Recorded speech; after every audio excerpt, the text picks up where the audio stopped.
Good evening. Today is March 14th, and this is a voting session of the Ways and Means Committee. The first bill is House Bill 12, and there are amendments.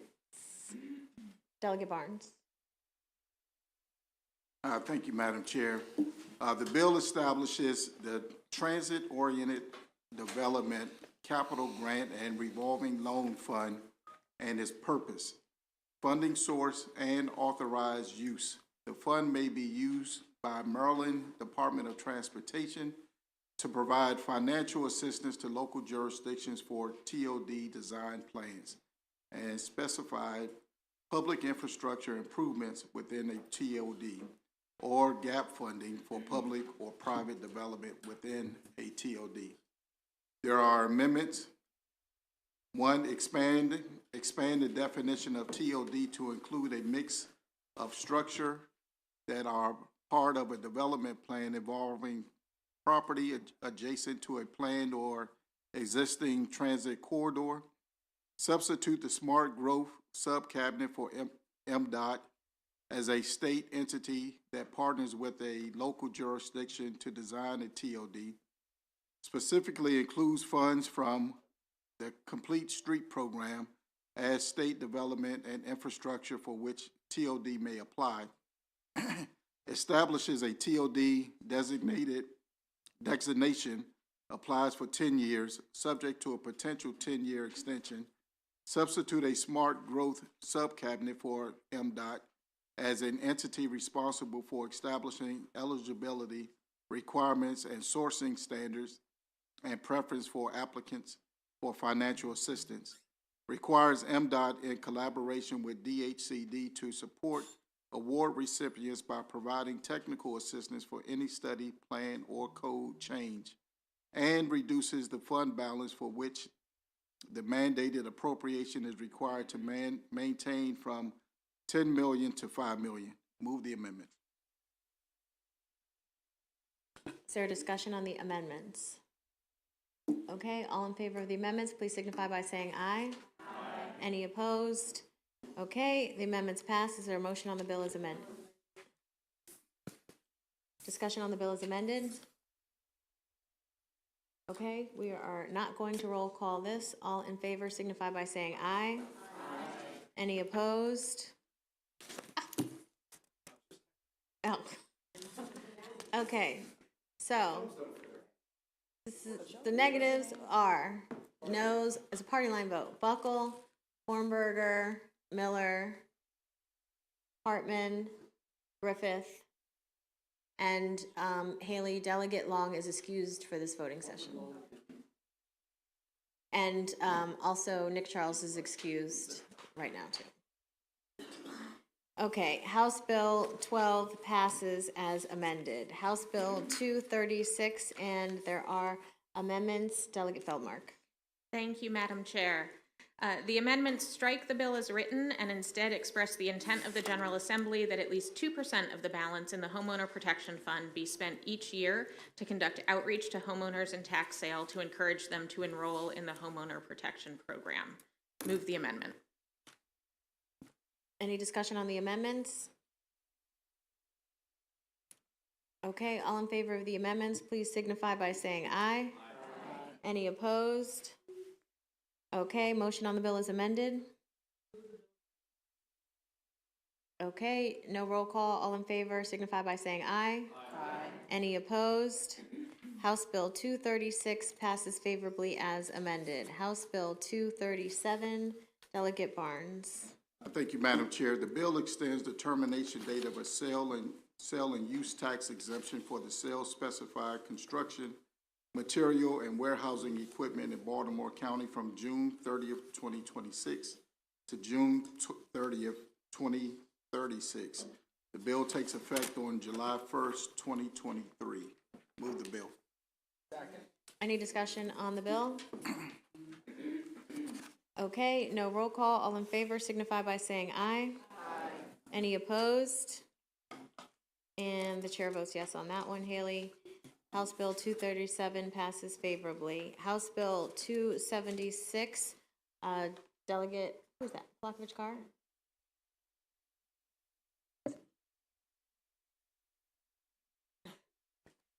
Thank you, Madam Chair. House Bill 276 is just a simple technical fix bill. Last year, we passed legislation that outlined increased funding for libraries and failed to include the words "and each fiscal year thereafter." So this just adds that. Move the bill. Sorry about that.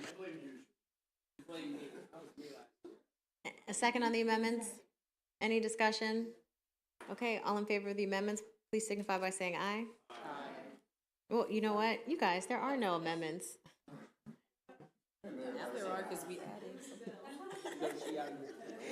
All in favor of House Bill 276, please say aye. Aye. Any opposed? Okay, House Bill 276 passes. House Bill 292, and there are amendments to that one. Delegate Plakovich-Carr. Thank you, Madam Chair. As amended, this bill exempts family child care homes, large family child care homes, and child care centers from state rules and regulations if, one, the institution only serves dependent children of military personnel, two, the institution is located entirely on a military base, and three, it is certified by the military as a child development program. Additionally, the military is authorized to take responsibility for the selection of students. Move the amendments. Any discussion on the amendments? Okay, all in favor of the amendments, please signify by saying aye. Aye. Any opposed? Motion on the bill is amended. Okay, any discussion on the bill as amended?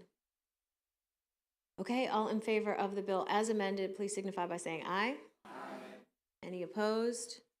Okay, House Bill 292 passes favorably as amended. House Bill 404, and there are amendments. Delegate Feldmark.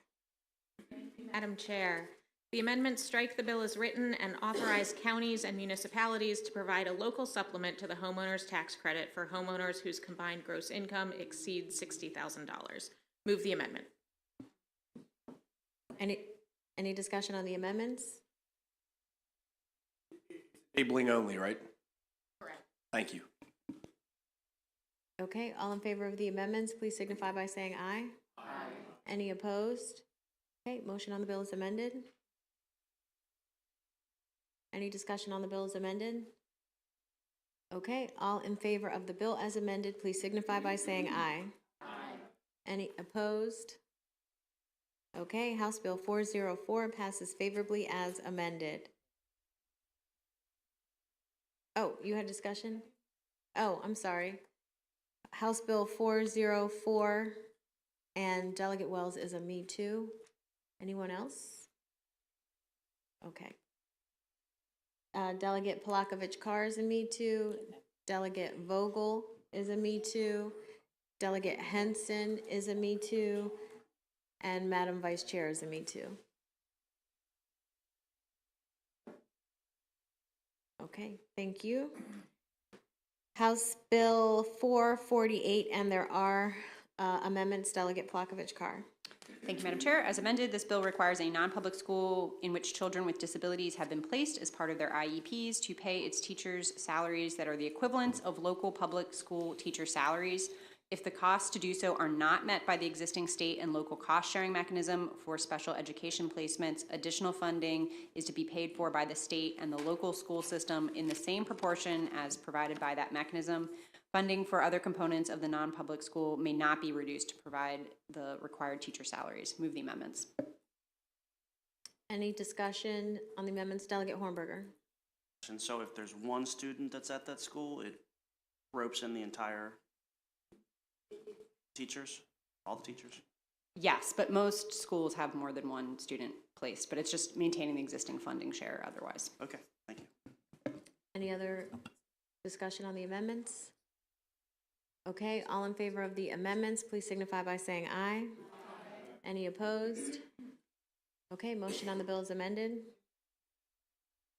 Okay, any discussion on the bill as amended? Okay, all in favor of House Bill 448 as amended, please signify by saying aye. Aye. Any opposed? Okay, House Bill 448 passes favorably as amended. House Bill 461, Delegate Ebersol. Thank you, Madam Chair.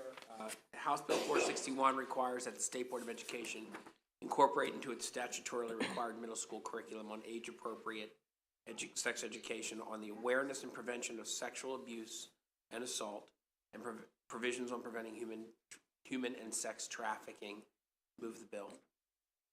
Is there a second? Any discussion on the bill? Okay, all in favor of House Bill 461 signify by saying aye. Aye. Any opposed? Okay, House Bill 461 passes favorably.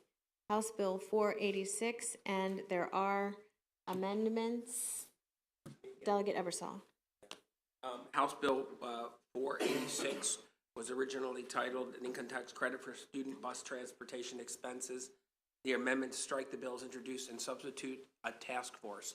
As amended, the bill establishes a task force to study non-public student bus transportation, collecting information about currently existing programs and evaluating the impact on state revenues, traffic, environmental safety of providing transportation to non-public school students through school buses. Move the amendments. Any discussion on the amendments? Okay, all in favor of the amendments, please signify by saying aye. Aye. Any opposed? Okay, motion on the bill is amended. Move favorable. Any discussion on the bill as amended?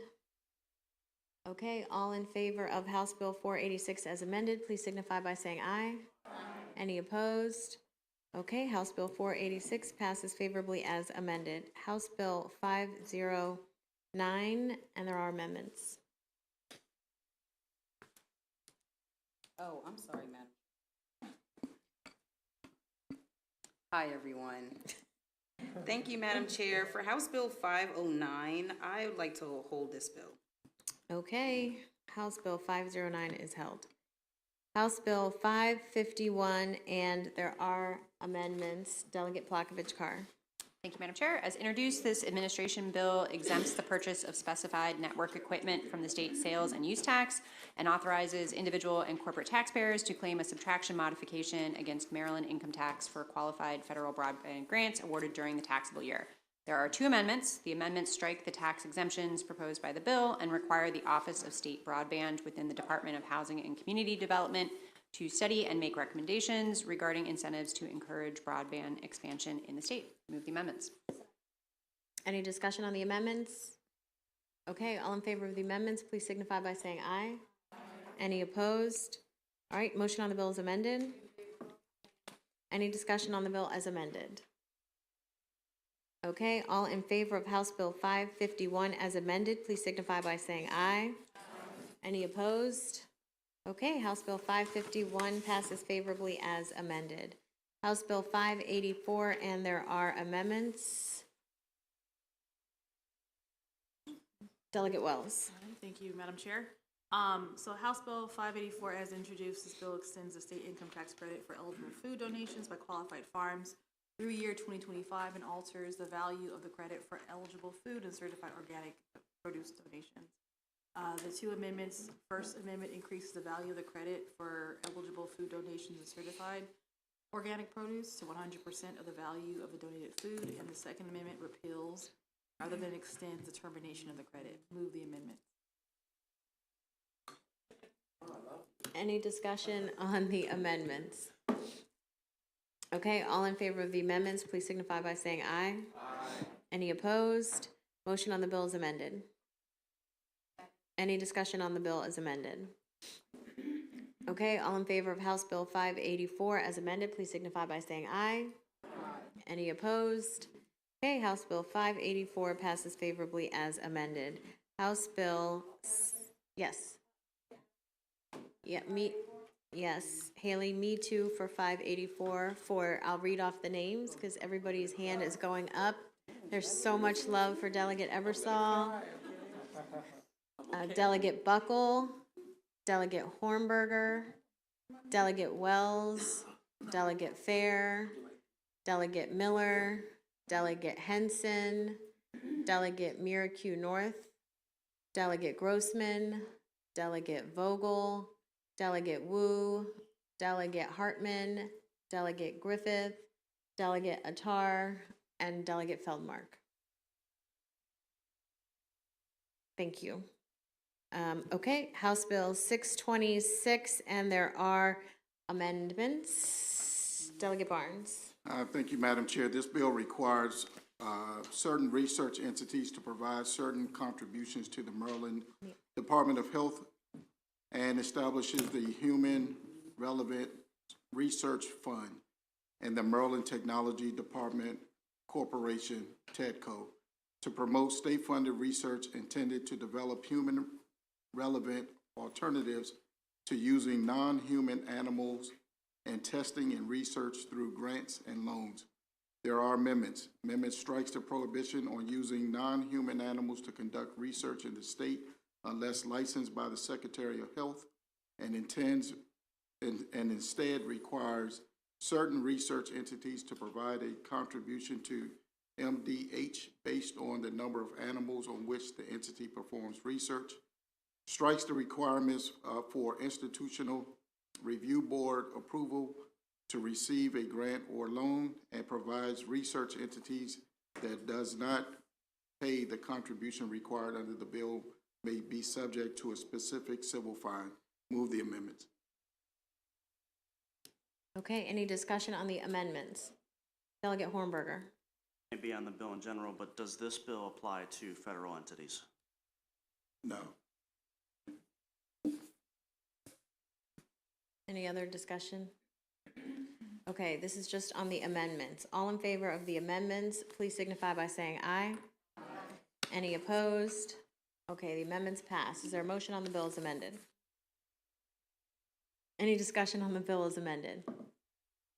Okay, we're gonna do a roll call on this one. Okay, on the bill as amended on a favorable, Madam Vice Chair. Yes. Delegate Ebersol. Yes. Delegate Patterson. Yes. Delegate Buckle. Delegate Charles is excused. Delegate Hornberger. Delegate Wells. Delegate Fair. Yes. Delegate Long is excused. Delegate Miller. Delegate Henson. Delegate Miracle North. Delegate Grossman. Delegate Vogel. Delegate Wu. Yes. Delegate Hartman. No. Delegate Griffith. Delegate Attar. Delegate Plakovich Carr. Yes. Delegate Barnes. Yes. Delegate Feldmark. And Feldmark is a meet. It's jointly assigned. If you alter these, we have to put everything back. Okay. Yes. House Bill 626 passes favorably out of here as amended. House Bill 665. Delegate Feldmark, is that you? Madam Chair. This bill requires the Comptroller and SDAT to confer during the 2023 legislative interim to identify ways the Comptroller could collaborate with SDAT to improve access to property tax benefits administered by SDAT. Move the bill. Any discussion on the bill? Okay, no roll call. All in favor of House Bill 665, please signify by saying aye. Aye. Any opposed? Okay, House Bill 665 passes favorably as amended. House Bill 878, and there are amendments. Delegate, who's that? Vogel. Thank you, Madam Chair. As amended, this bill requires each county board of education to establish a policy to accommodate students who need to participate in a telehealth appointment during the school day. The telehealth policy must include a designated space that is private, not a bathroom or closet, and has working space. Additionally, the policy must ensure the safety and privacy of students. County boards must publish the policy in the student handbook and make personnel at the school aware of the policy. There are should I read the amendments? Sorry. The amendments require that the telehealth policy ensure the health and safety of students in a telehealth appointment and require that staff be made aware of telehealth policy rather than trained in the policy. Move the amendments. Any discussion on the amendments? Okay, Delegate Wu. Thank you, Madam Chair. So I have a question. Is this mandatory for each school have the program or just a policy? What element of it specifically? The amendments or the overall bill? The overall bill. So it sets every county school district, right, would go about setting their own policies. This would just require that they have a policy in place for students who need to take telehealth appointments during the school day. Yeah, so during the subcommittee discussion, I thought it were mandatory each school to have a telehealth program. Is that? it requires that there be a policy in place, but it allows the local county school districts to go about setting their own policy. I see. Thank you. Any other discussion on the amendments? Okay, all in favor of the amendments, please signify by saying aye. Aye. Any opposed? Okay, motion on the bill is amended. Any discussion on the bill as amended? Okay, we're gonna do a roll call on this, on the favorable as amended. Oh, Delegate Henson. Yes. Couple of questions. When we heard the bill, I think that the bill sponsor may have said that the exception was for telehealth appointments that were mental health appointments. Is it limited to mental health, or could this be physical as well? Thank you for the question, Delegate. This is for telehealth appointments generally. So if it were, my concern at the time of the hearing were if this were a physical health appointment, let's say it's a rash or something and it's on the student's torso. So we have a student that's someplace in the school and they may be revealing so that they can show to the treating physician whatever's going on there. And I wasn't clear on two elements. One, if we were making sure that the person on the other end of that device was in fact verified and it was a safe and trusted appointment. And two, if we were in a sensitive situation like that, if there were guardrails to protect the student's privacy and also their health and well-being. So thank you for the question. A few notes on that. First, this bill does not change any guidelines or policies or laws around consent or around privacy as they exist today, around HIPAA, right? That all stays the same. This bill does not touch any of those policies or laws. The amendment that we made in committee requires the local boards to make policies that account for the health and safety of students. So that's something that could be accounted for as those policies are made locally. But again, this does not, it does not change anything regarding consent or regarding privacy when it comes to telehealth appointments. A student could go into their car and take that same appointment with a provider, and they wouldn't be subject to any other, this bill does not address that issue. So regarding consent, would the parent have to give consent to the school as well, or just to the provider? This bill does not address issues of parental consent. It guarantees that it requires a school district to have a policy in place so that a student who is taking a telehealth appointment, right, can do so within the school building, not having to go outside into their car or into the woods or wherever they go to take that appointment, because at this moment in time, they cannot take that appointment within the school building, right? So this would grant students a space to be able to take those appointments. So I'm trying to understand so that I have context of what happened so that I can kind of synthesize the bill. So like my son needed an inhaler when he was in school, but he couldn't just bring it unless I signed a note that said that he can self-administer or the person in the health room can administer the inhaler for him. So in terms of consent, I know that the bill's not changing anything, but just so that I understand how this could play out with the student in a room, in a medical appointment, what is the consent regime that exists now that wouldn't be altered? So again, ultimately the policies are going to be set by the local school district. So when it comes to what that actual process is for a student who's going into the school building and using that room that's going to be dedicated for telehealth appointments, that's for the school districts to decide. What this bill does is require that there be a space available. As to the process in place for reserving that room or using that room, that's up to the school districts. So maybe we can talk about that offline because I'm not sure. What I think I hear you saying is that every school district gets to make their own rules regarding consent for medical appointments, devices, things like that. It's my understanding that the rule was that way for liability reasons, that they don't want your kid bringing Tylenol or something to school because they don't want them giving it to another kid who could be allergic, or they don't want these things happening in a vacuum without the school health professionals because they want to kind of contain and mitigate any sort of risk. How would we be doing that with this bill? Well, no, again, this does not change anything regarding consent to answer the first part of that question. When it comes to if the question is on medication being dispensed, there's no medication being dispensed in a telehealth appointment. Does right? it restrict that? But there's physically no way to dispense medication via a telehealth appointment, like over the phone or over a computer. So I think that's outside of the scope of this legislation. What this bill does is give a space in a school building for a student to be able to take that telehealth appointment. Alternatively, right, what we're seeing right now, which I would argue is even more dangerous, is students are going out into their cars and taking their appointments there. Or, you know, there's also equity concerns, which I know we discussed during the hearings, where parents have to come pick them up. They might not be able to pick them up, right? What this does is ensure two things. It protects students by making sure that they stay inside of the school building during these telehealth appointments. And it grants equity so that everyone can access these telehealth appointments, not just those with parents who can leave work in the middle of the day, come to the school building, you know, take them out of the building just for an appointment. So I want to touch on equity, but I want to make sure that if you're on the screen with your doctor and they say, now take 2 Tylenol or do whatever because the doctor presumably is going to give you some treatment if you're in a doctor's appointment, is that treatment that the doctor is then advising or prescribing that student, is that going to happen under the supervision of the school? Or does the bill speak to that at all, what the next step is, what happens then? Again, outside of the scope of this bill is just about making sure that there is a physical space in the building where a student can access a telehealth appointment.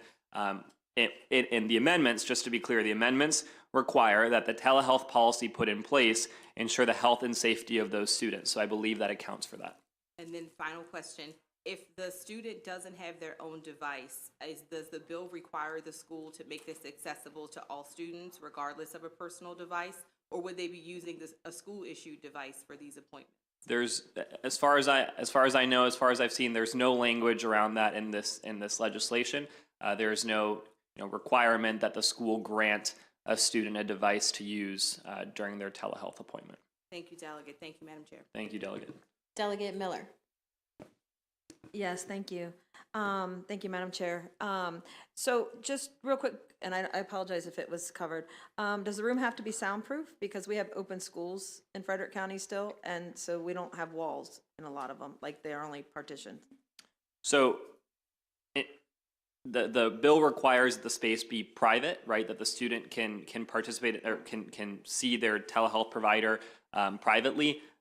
It's down to it's under the school district will determine, right, what is considered to be. I know we had this conversation during subcommittee regarding, you know, that language around observability, right?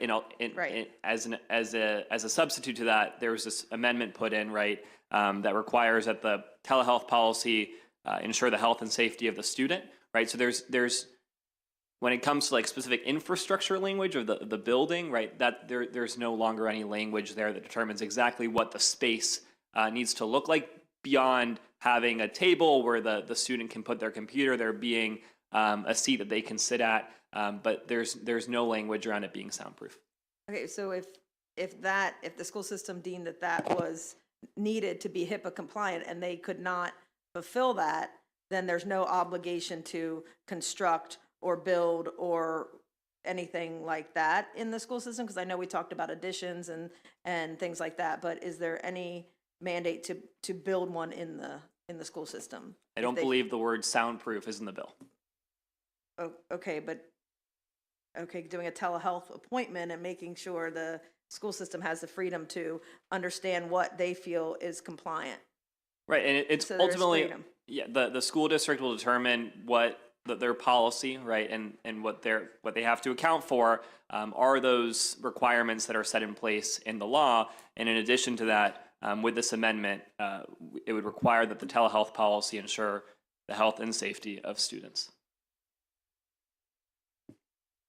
Okay, so let's all remember that if you're on the subcommittee, you have hashed these conversations out.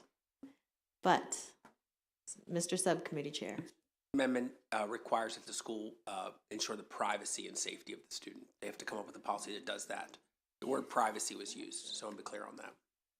Delegate Ferris, last question. Thank you, and it's a simple one. As far as HIPAA compliance goes, does the school require to be HIPAA compliant, or is the provider required to provide the HIPAA compliance? Well, the provider, and we had this conversation as well during subcommittee, right? I could take a telehealth appointment here in this building, right? And that compliance would be between me and my provider, not me and the General Assembly, right? So it's a similar situation in schools. Okay, roll call on the favorable for House Bill 878. Madam Vice Chair. Yes. Delegate Ebersol. Delegate Patterson. Delegate Buckle. Delegate Charles is excused. Delegate Hornberger. Delegate Wells. Delegate Fair. Delegate Long is excused. Delegate Miller. Delegate Henson.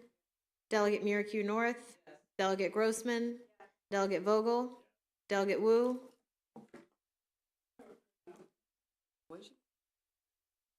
Delegate Hartman. Delegate Griffith. You guys got to use your mics. Delegate Attar. Delegate Plakovich Carr. Delegate Plakovich Carr is a me too.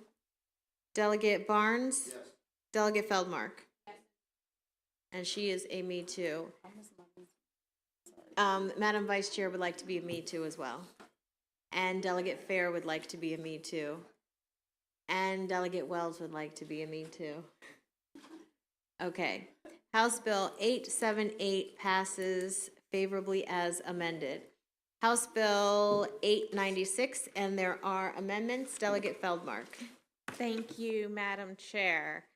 House Bill 896 imposes a fee for appealing the value or classification of commercial or industrial property with an assessed value greater than $1 million. The fee is $50 for an appeal to the Property Tax Assessment Appeals Board and $100 for an appeal to the Maryland Tax Court. The amendments make the fee refundable if the appeal is successful. Move the amendment.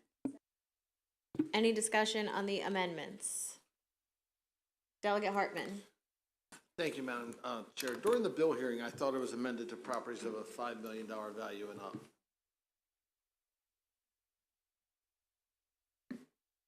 That was an amendment, as we mentioned at the hearing, that we were discussing, and the amendment went to subcommittee for their work.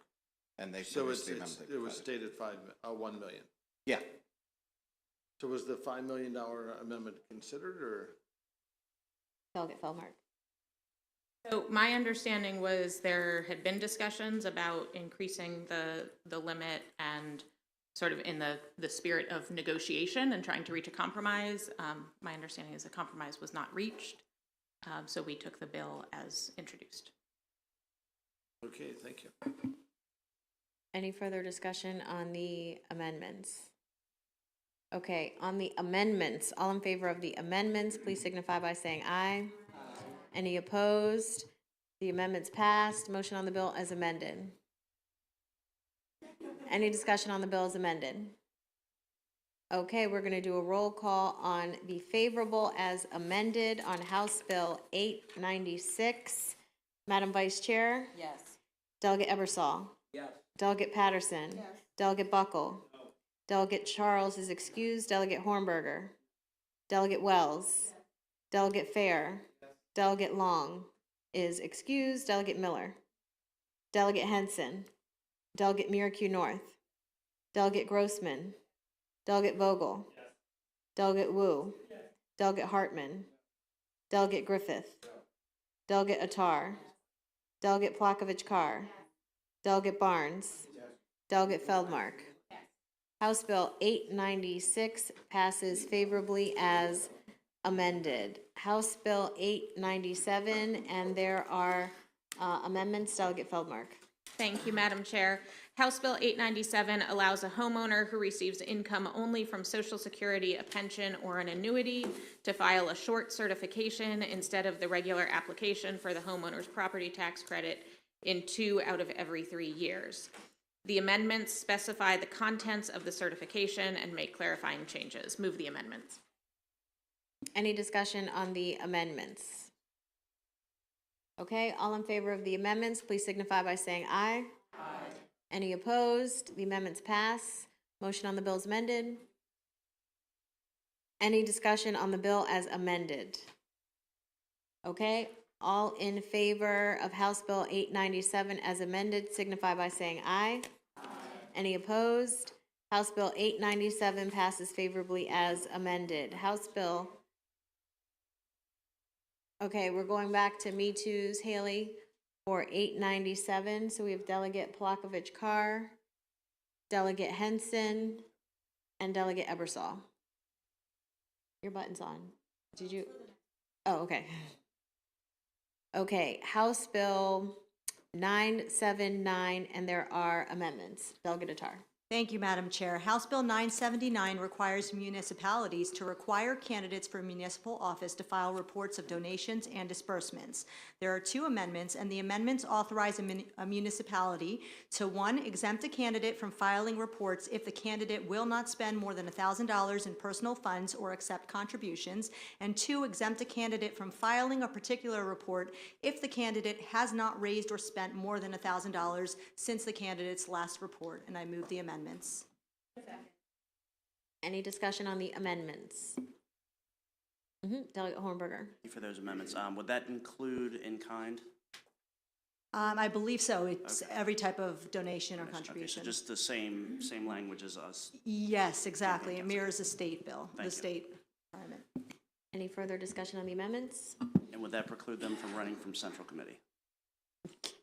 Didn't we pass? We I passed can't that. answer. Okay. Legitimate question. Yes. Yeah, you're talking about under the Preclude bill them that's on the from floor running right now? from Central Committee. Yeah, If enacted. well, that bill, yeah, it applies to municipal offices as well, the bill that's on the floor now.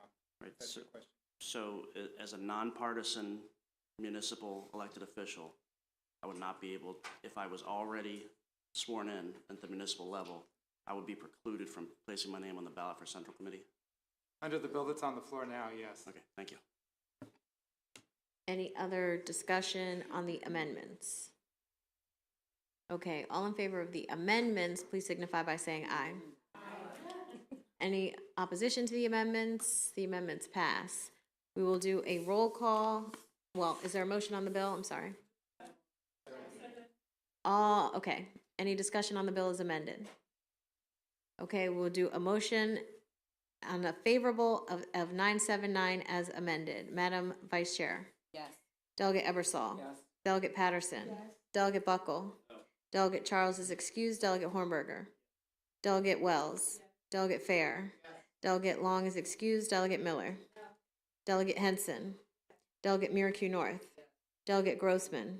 Delegate Bogle. Delegate Wu. Delegate Hartman. Delegate Griffith. Delegate Attar. Delegate Plakovich-Carr. Delegate Barnes. Delegate Feldmark. House Bill 979 passes favorably as amended. House Bill 1047, and there are amendments. Delegate Ebersol.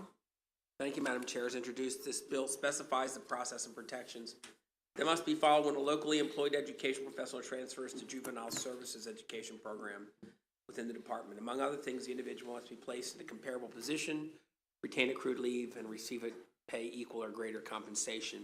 Also, a position identification number must be created for each locally employed individual who transfers.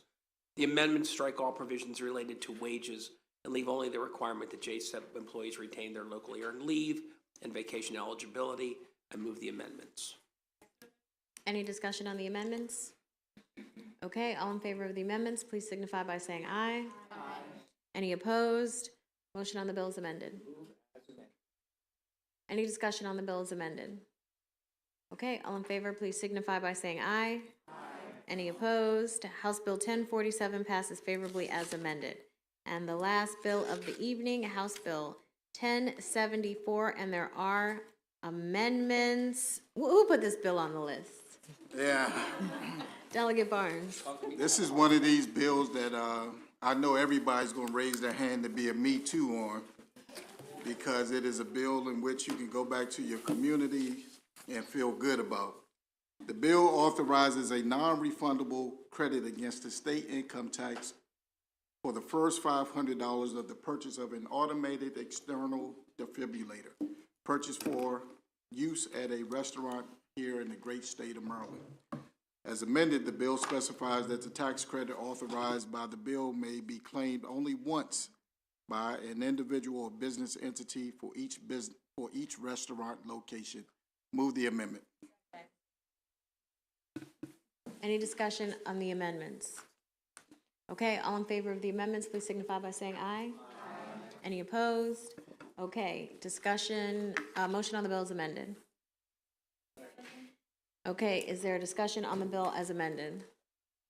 Okay, first, all in favor of the bill signify by saying aye. Aye. Any opposed? Now raise your hand if you would like to be a Me Too, and I will call them out. Okay, it's actually, it's the entire committee, including me, so everybody's on the bill, yay!